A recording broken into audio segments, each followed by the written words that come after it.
এই মেঘলা সন্ধ্যায় শহরের এক কোণায় একটা পুরনো লাইব্রেরির সামনে একটা শিউলি গাছের নিচে একা দাঁড়িয়ে অপেক্ষা করছে আমাদের গল্পের নায়ক অর্ণব। এই জায়গাটা ওর খুব প্রিয়, খুব চেনা।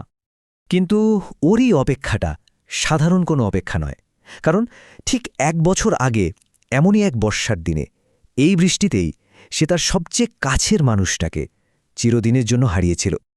অর্ণবের চোখে এখন শুধুই সেই দিনটা ভাসছে। চলুন আমরাও একবার ওর স্মৃতির সাথে ফিরে যাই 1 বছর আগের সেই দিনে। অর্ণবের স্মৃতিতে এখন শুধুই ইরা এমন একটা মেয়ে ছিল যার হাসির দিকে তাকালে অর্ণবের মনে হতো আকাশ যত কালোই হোক না কেন, বৃষ্টিও বোধহয় ওর হাসি দেখে থেমে যাবে। সেদিনও ঠিক এমনই এক বর্ষার বিকেল ছিল। লাইব্রেরি থেকে ওরা দুজন বেরোতেই ঝুম বৃষ্টি। আর বৃষ্টি দেখেই ইরা যেন ছোট বাচ্চার মতো খুশিতে মেতে উঠল। ছাতা ফেলে দিয়ে ভিজতে ভিজতে দৌড় দিল রাস্তার ওপারে।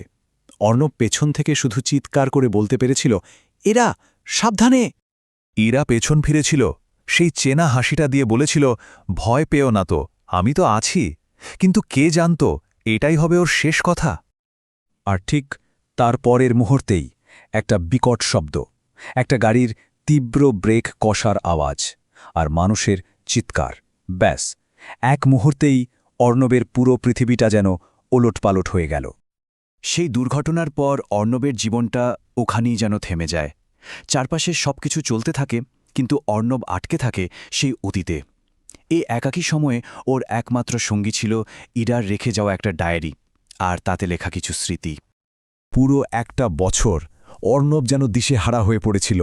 ওর কাছে দিনগুলো ছিল রাতের মতো অন্ধকার, আর রাতগুলো যেন দুঃস্বপ্নের মতো লম্বা।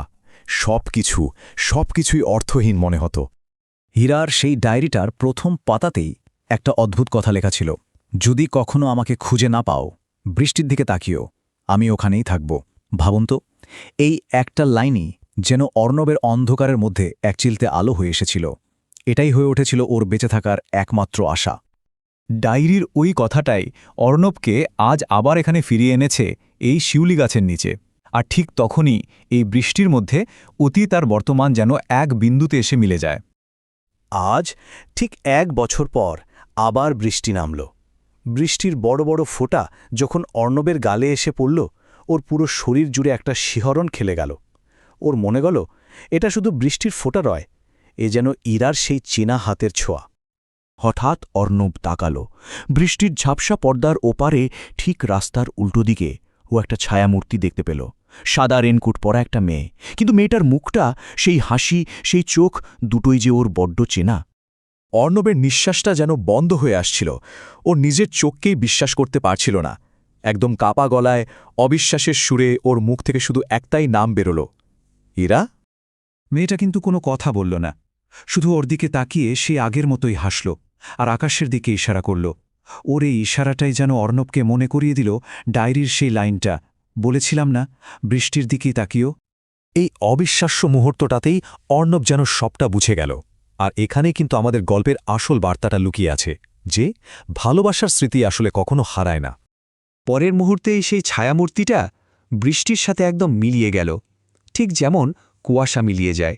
কিন্তু এবার অর্ণবের চোখে জল এলো না, বুকে কোনো কষ্টও হলো না, কারণ ও শেষ পর্যন্ত বুঝতে পারল যে ইরা হয়তো আর শরীর নিয়ে ফিরে আসবে না, কিন্তু সে তো হারিয়ে যায়নি। কিছু মানুষ আমাদের জীবন থেকে চলে যায়, এটা সত্যি, কিন্তু তারা আসলে কখনো হারিয়ে যায় না, তারা থেকে যায় আমাদের স্মৃতিতে। এখন থেকে বৃষ্টির প্রত্যেকটা ফোঁটায়, ঝরে পড়া প্রত্যেকটা শিউলি ফুলে অর্ণব ইরাকেই খুঁজে পাবে। সে তো এখন অর্ণবের স্মৃতি হয়েই থাকবে। আর এই গল্পটা আমাদের সবার সামনে একটা গভীর প্রশ্ন রেখে যায়। আচ্ছা, ভালোবাসা আর স্মৃতি কি তাহলে মৃত্যুর চেয়েও বেশি শক্তিশালী?